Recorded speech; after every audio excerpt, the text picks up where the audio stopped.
I went all the way to Vietnam to learn I'd been chopping garlic the wrong way. Here, 300. Okay. Em ngồi trên này. Flap. If you want to build things out of reclaimed pallets, you need to know this first. To help prevent rot, pallets get treated in one of four main ways: heat treating, kiln drying, debarking, or methyl bromide. Every pallet has a marking on the side of it to tell you the way it's been treated. HT, KD, and DB are all safe to use. If it says MB, on the other hand, do not use these. It's been treated with methyl bromide, which is a chemical which, if you're cutting it, the sawdust can be toxic to breathe in, or if you're making plants out of it, if it goes into the soil, it could poison the plants. So always check the label. How to keep your car from getting stolen from somebody who has an existing Grand Theft Auto felony on their record. Park near windows. Park somewhere that is an eye view of windows, places that they can see you. I'm not parked in the best spot because I don't really give a fuck about my car, to be honest, but also because I have one of the #1 deterrents on it.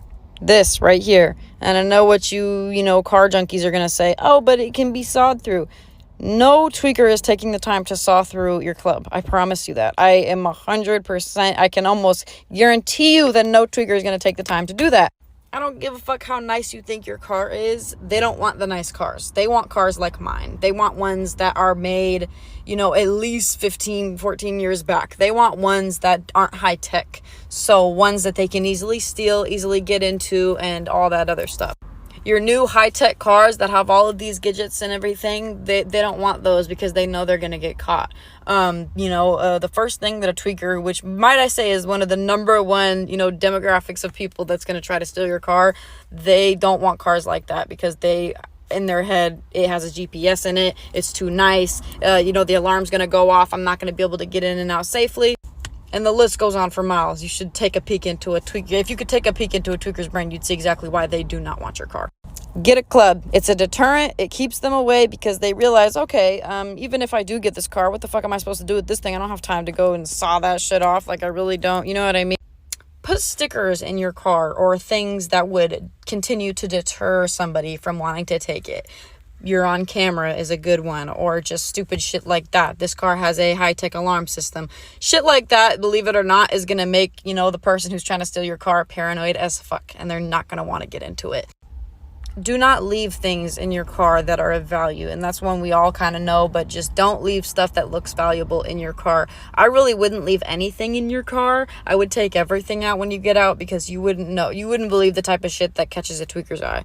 And like I already said in this video, the #1 people that need to watch this and, keep an eye out for these things are people that have cars that were made, behind the year of I would say 2009. If you have a car that was made before then, I would be very careful because you have the type of car that the person who's wanting to steal it, would steal or would even just break into, you know what I mean? When I used to car hop and shit, those were the type of cars I went for, not the nice ones ever.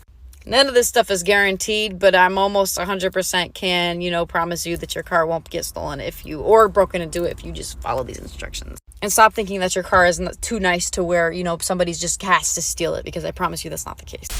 If you have cats, hear me out for a second. If you spend $40 to $60 every fucking week, every 5 minutes on those big tubs of cat litter, especially if you have more than one cat, it fucking sucks. I know everybody knows that you can use pine pellets and it's really cheap as their litter instead, but you can also go to any big box department store or a farm feed store and get horse bedding pellets that are softer for your cat's feet, that are a lot like pine pellets, and they're only $6 for a 40-pound bag, and it clumps when they pee in it.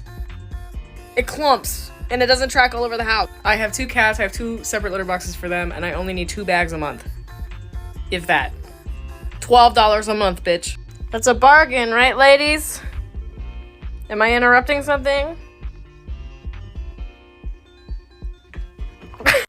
The literal amount of times per day that I tell people to stop rinsing their toothpaste off is insane. If you want your toothpaste to actually do what it's intending to do, stop rinsing it off. Brush with your fluoridated toothpaste or your nanohydroxyapatite toothpaste and just spit it out. Don't rinse it off.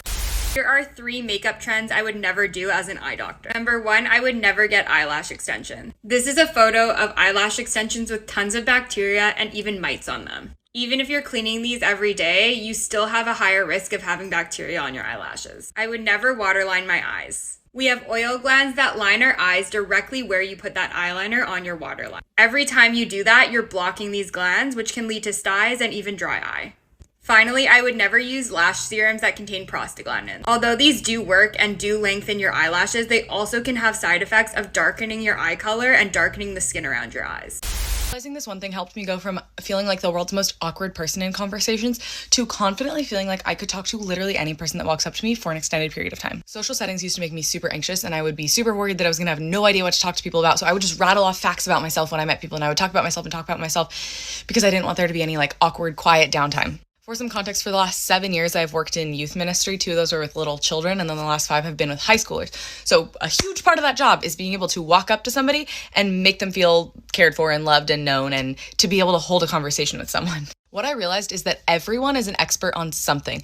Everybody has some specific interest that they know more about than the people around them. And if you can figure out what that is, you're golden. I have learned about the most interesting things in the entire world. I just had a conversation this last weekend with a kid who was in high school who started his own sidewalk painting business. He's painted like over 600 sidewalks. I've learned so much about computers. I've learned so much about Dungeons and Dragons. I've learned so much about wire working. I've learned so much about sewing, about the most random things, and it is so fun to watch people come alive and share about what they're so interested in, because it's not every day that someone asks you like, oh my gosh, tell me about what you're most interested in. And then once you have that common ground, then you can have conversations about a million other things. Like there's all these other avenues that the conversation can take. But literally just asking someone what they're interested in, what they're an expert in, and listening and asking follow-up questions about the thing that they know will lead to so many fun conversations. You're welcome. If you're someone who suffers from cold sores, this next 60 seconds might just change your life. It did mine. These are the secrets that the pharmacist, the doctor, the dermatologist won't tell you about how you can actually live without ever getting a cold sore. I'm not talking about dabbing ice on it when it's already there to try and make it more comfortable. I'm talking about literally stopping it in its tracks, never having to suffer a cold sore again.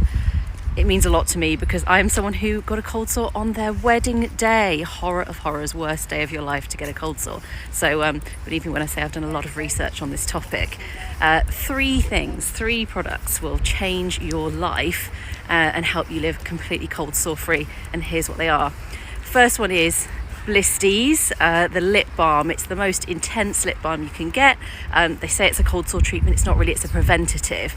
It will keep your lips moist and stop them getting prone to that dryness which can make breakouts happen. So keep the lips moist. Blistease is the best. Some people say Vaseline. I vote Blistease. Second one, antivirals. You can get these online. You can have an online prescription. Sometimes you can get them from a dermatologist too. I found this out because I went for a facial treatment and they said if you suffer from cold sores, take antivirals for 7 days before to make sure you don't have one.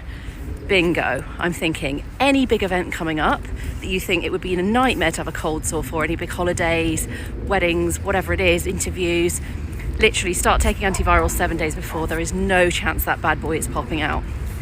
Third one, and this is best for the early signs of a cold. So you know that little tingle, that awful feeling you get when you think this is coming, there's nothing I can do to stop it. There is something, and it's called lysine. It's a supplement you can get from places like Holland and Barrett. It's not labelled with anything to do with cold sores, but those of us in the know keep taking lysine. It will stop in its tracks. Even if it's already out and blooming, it will drastically reduce the amount of healing time. Same with antivirals, keep taking them throughout, and I promise you, you will never suffer again. You ready? Mm-hmm. Okay, you take your bar soap and you run it on the inside of your door frame, and we use our spring, and it keeps the bugs out of the house. Another thing, we'll tell them, you run this just across the top and the bottom, and it keeps the bugs out with our spray. Good deal. That putting Kool-Aid in my toilets will save me money.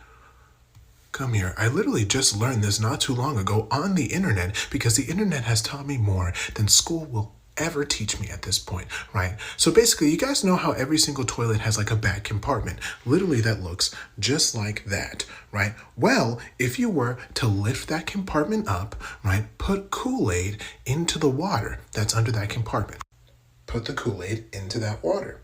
After you put the Kool-Aid in that water, all you have to do is wait a couple of hours. Then go back to your toilet and lift the toilet seat up. If the water is the same color as the Kool-Aid that you put into it, get so close right now, that means that you have a leak in your toilet, and that's why your water bill is so high, right? Get the leak fixed, it'll save you that much money. It's hard for me to explain that to the plumber, but it does work.